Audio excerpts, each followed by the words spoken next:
Al. So I'd like to do a continuation of the earlier video that I did, which was more or less a roundup on medicinal herbs for viruses, which was released last month. So if you haven't seen that one, then I'll link to it here.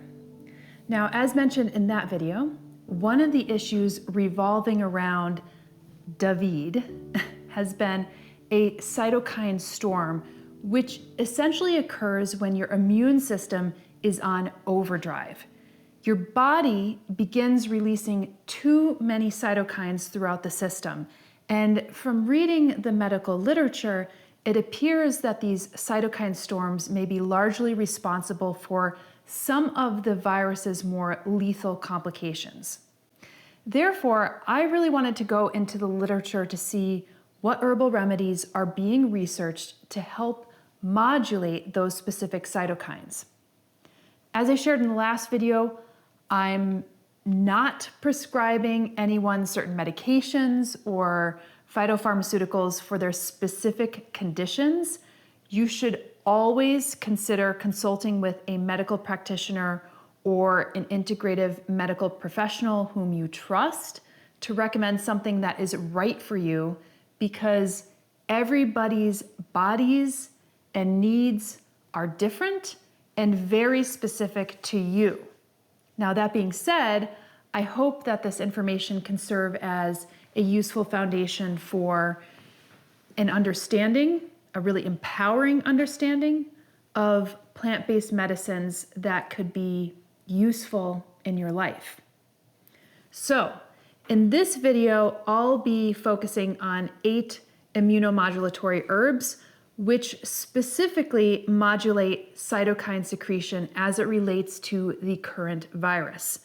This is in no way a comprehensive or exhaustive list, but more or less like a selected list of herbs that came up frequently in my searches.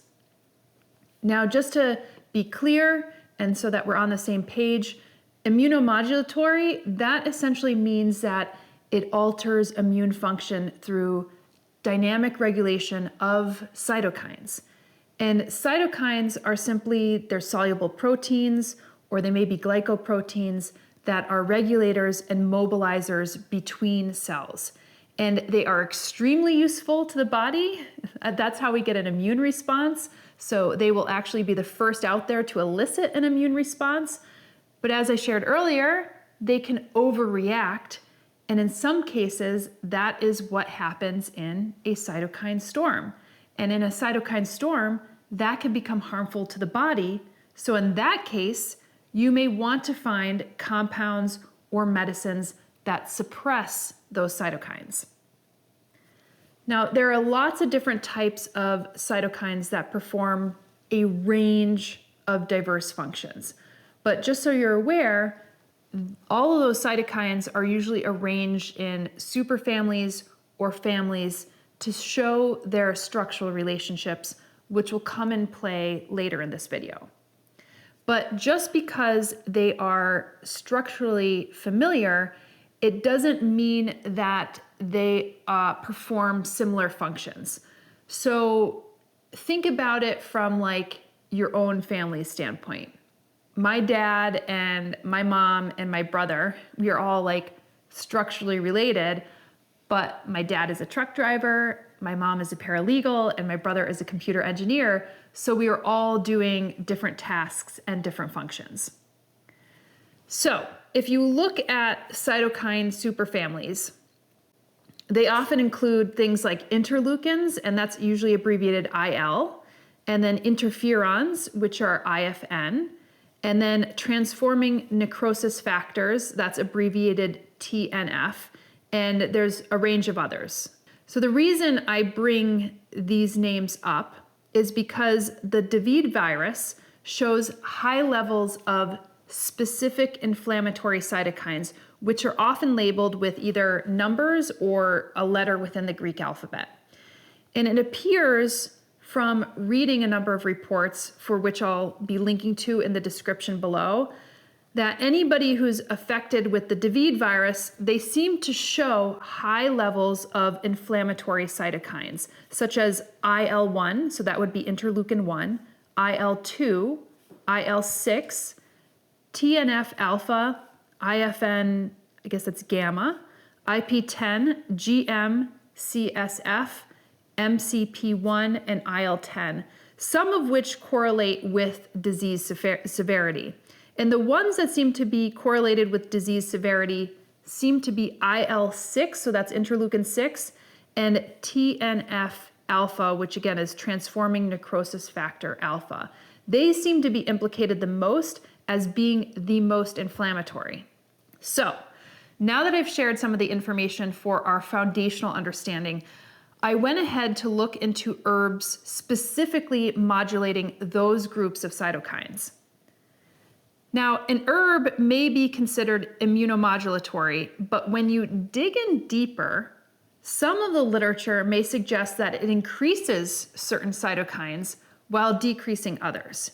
And if you're dealing with a cytokine storm or a specific cytokine or group of cytokines, then you don't want to put more fuel to the fire by using an herb that can stimulate those cytokines. And a great example that I know about and have come across in research is Echinacea purpurea. So I'm going to show you this little Echinacea bottle here. Now, this is one of the herbs that is recommended as a preventative and only used when you are starting to feel a little bit sick, but not when you are full-blown sick. And there seems to be good reason for that. Most would consider purple coneflower or Echinacea as an immunostimulant, but some would also consider it to be an immunomodulatory, which seems like somewhat contradictory, but it really isn't. I think for most of the literature out there, it's considered mostly an immunostimulant. And at least in mouse models, which again are not human models, but it seems to stimulate IL-1, again, so interleukin 1, IL-1 alpha, IL-1 beta, IL-6, TNF alpha, and IL-10. And it can also be considered immunomodulatory because it can suppress other cytokines. And an example I could give is IFN gamma seems to be one that it actually suppresses. So this could be confusing, but I think if you actually start reading and analyzing the literature, you could find out more and more about which ones may be right for your condition, for example. Now, medical literature just seems to be catching up with understanding the stimuli that either invoke or suppress cytokine secretion.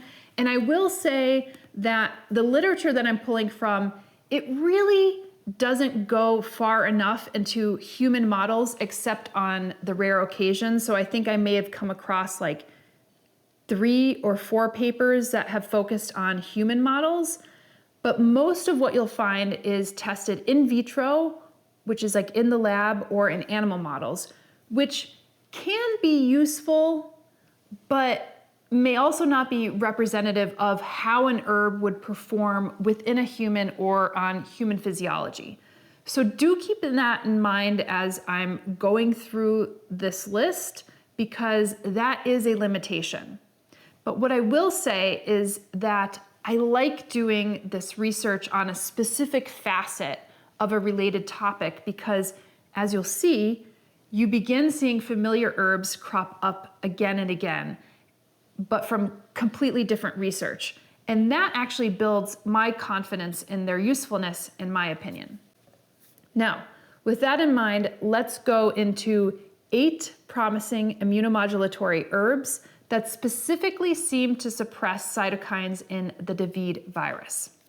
All right, so I started the last video with this herb, and surprise, surprise, I'm starting it again with this video, and this is Camellia sinensis, and it's otherwise known as green tea.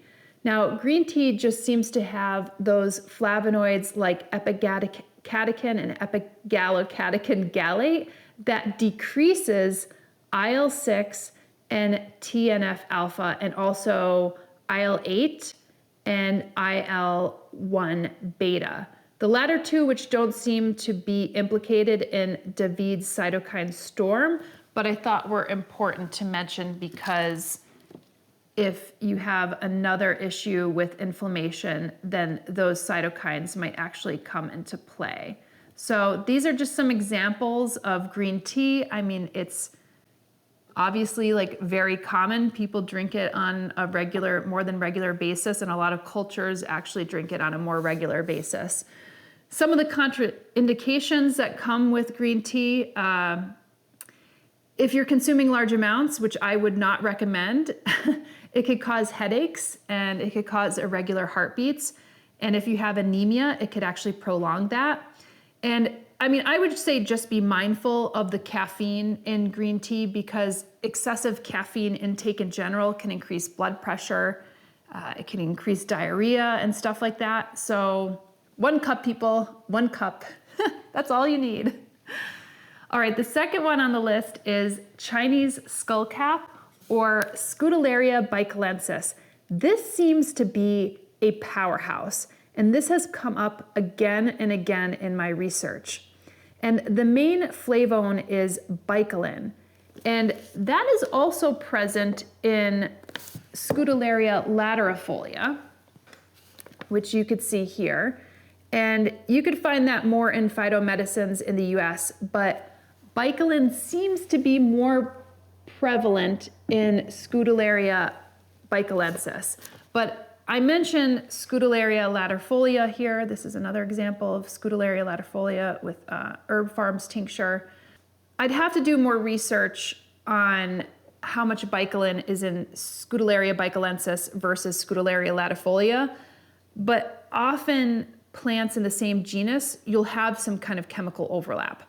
But anyway, Scuttelaria baicalensis seems to decrease the TNF alpha and the IL-6, and also IL-1 beta, IL-8, and IL-18. Now, some of the contraindications include not using it when you're pregnant, and it should be used in caution for folks, because in certain folks, it may actually cause excess confusion. So again, you just like test these things a little bit at a time. Next one on my list is Allium, sativum, or garlic. And this has come in strong, every pun intended, in more ways than one. Now, it seems to decrease a range of implicating cytokines, and that is from IL-2, IL-6, TNF alpha, IL-12, and IL-1 beta. Now, the contraindications are halitosis, it makes your breath stinky, body odor. Some actually, unfortunately, have allergic reactions to allium, so alliums would be also onions and garlic.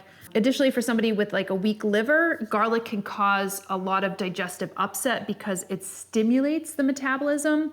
And it's also contraindicated for people that have high heat or have nervous irritation or a lot of irritability. It is shared with folks that babies might not like the taste of the breast milk if like a woman is lactating or pregnant. So somebody who's lactating or pregnant might want to eat it in small doses. I don't know how much you could say to that. My mom said she ate a lot of garlic when she was pregnant with me, and I tend to really like garlic. So, you know, who knows, maybe it actually will encourage the baby to like that taste within the breast milk. And then there's other contraindications too. If like somebody's emaciated, if somebody has a wasting condition, then garlic is more of a stimulant. So it's not really suggested for folks with those conditions. Okay, so next one on the list is Curcuma longa, or turmeric, which was mentioned repeatedly in the last video. And this research seems to corroborate those findings even more. Now, turmeric seems to decrease the IL-6, the TNF alpha, and then also the IL-1 beta, and the IL-2, and the IL-12, and a host of others. There was quite a bit of research here, and I only kind of scratched the surface of this. But let's go over some of the contraindications here. I'll actually show another bottle here in the meantime with like turmeric gold, which is to me really easy to actually take. So this product should be avoided during pregnancy, and it should be not used if someone is anemic. And it's contraindicated in hyperacidity or ulcers if you have that from like heat or irritation. And it shouldn't be given in high doses to patients on blood thinners. Next one on the list is Lonicera japonica, and this is Japanese honeysuckle, which you may remember if you saw that first video on herbs for viruses. This is part of the Lianhua Qingwen concoction. Now it seems to suppress IL-6 and TNF-alpha, and as a contraindication, it seems to slow blood clotting, and there is not sufficient information in pregnancy, so I wouldn't recommend it for anybody who is pregnant or breastfeeding. Next on the list is one of my faves. It's becoming one of my faves. I use this in a lot of soups and stews, and this is Astragalus membranaceus, and like the honeysuckle, it suppressed the IL-6 and the TNF-alpha and also IL-8.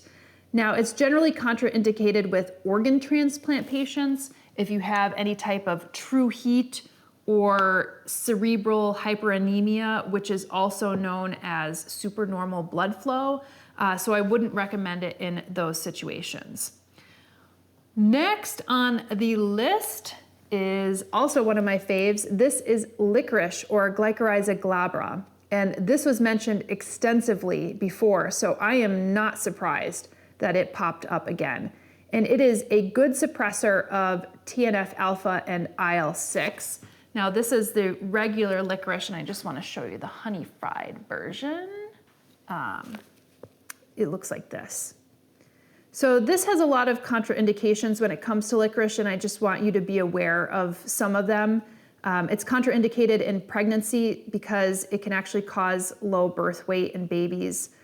If you have hypertension or diabetes, glaucoma, renal insufficiency, if you have low testosterone levels, edema, like there's quite a lot, cirrhosis, and also there's caution with concurrent use of certain drugs or antihypertensive. So again, go to your pharmacist and actually talk to them if you're thinking about taking some type of herbs, because herbs can actually be potent medicines, and you don't want it to interfere with some of the other drugs or medicines that you're actually taking. Next on my list was very surprising, and I included it largely because this was the first time I was seeing it, Tanacethum parthenium, which is feverfew. And that one didn't come up in my initial research, but I wanted to include it, like I said, because it seems very promising in preclinical studies and is normally readily available. I mean, I actually grow it here at Flock, and it seems to suppress IL-1, IL-2, IL-6, interleukin-8, and TNF-alpha, and possibly even IL-1 beta, and also IL-18. Now, some of the contraindications that relate to feverfew is that some actually might have allergies to it. So again, take very little, make sure that it's something that you're not allergic to.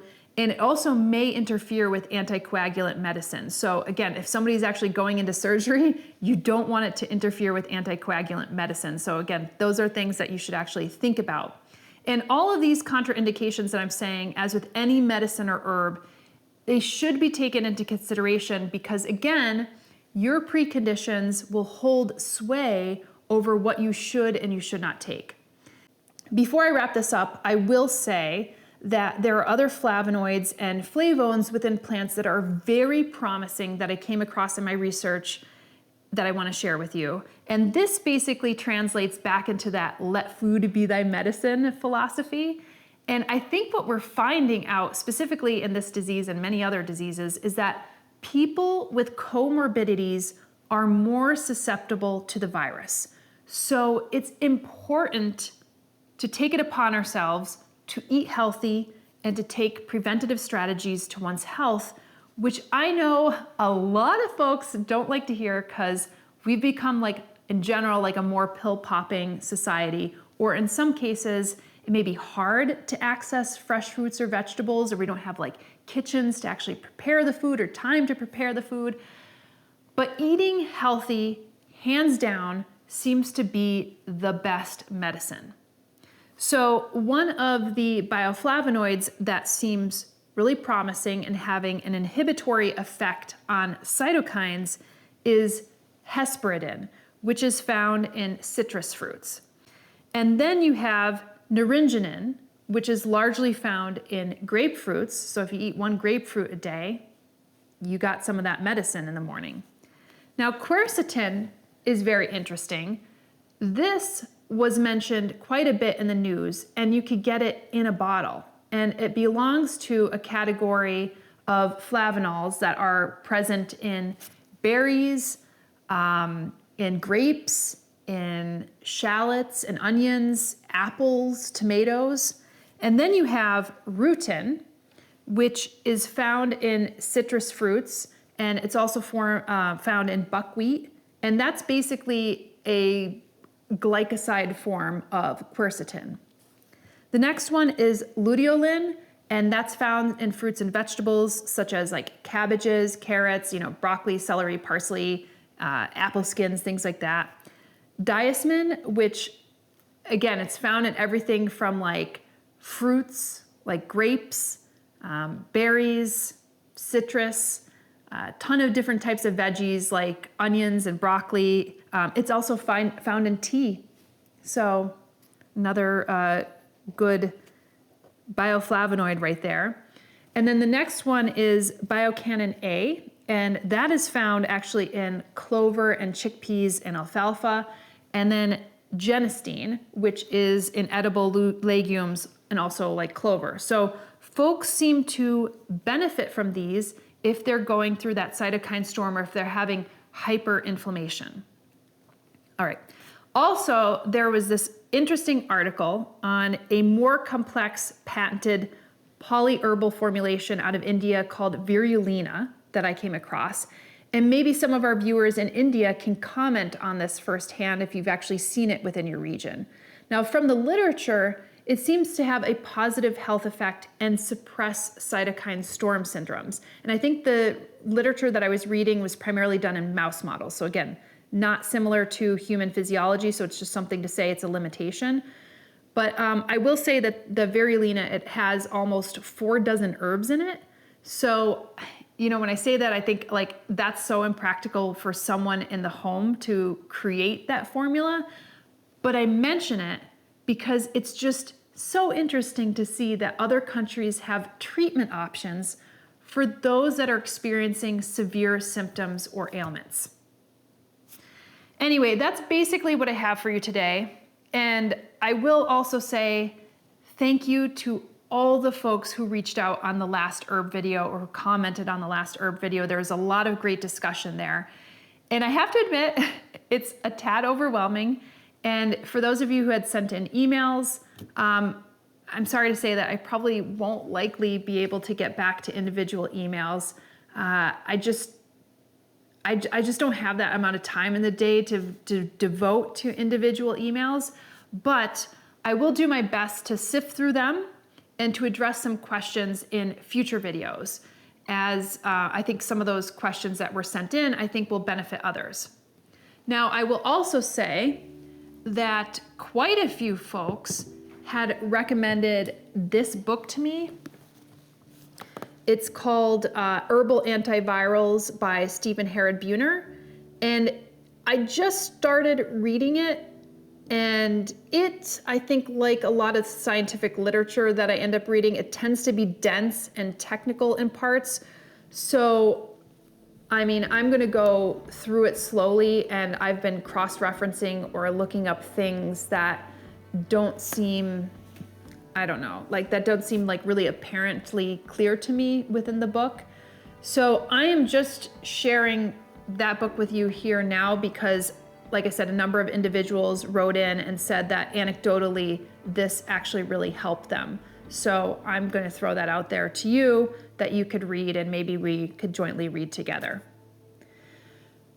All right, so I'm sure we'll cover more topics like this on the channel as we move forward. So thank you all so very much for your interest and support on this. It means a lot to us, and hopefully in turn, it actually means a lot to you. And if you appreciate this video, go ahead, give it a like. And if you do one nice thing today, consider subscribing and hitting the notifications bell on the channel. This really does help the channel out immensely. And just as a reminder, we reinvest 10% of our Google AdSense revenue back into community-based projects here, and that is actually matched by our partners over at Espoma Organic. So even though we aren't even 2 years old yet, together we have provided a grant for 10 annual CSAs. Those are community-supported agriculture boxes for low-income families through Muddy Fingers Farm in Hector, New York. And we've also just provided a grant for garden maintenance and to provide better walk paths and trails that are handicap accessible around this place called Nichols Pond, which is a popular pond in Tioga County that is situated near a school and a town center. So as you could see, just by being a viewer and supporting the channel, it truly makes an impact for us and the surrounding community, and we are so grateful for that. All right, everyone, we'll see you in the next episode. Bye.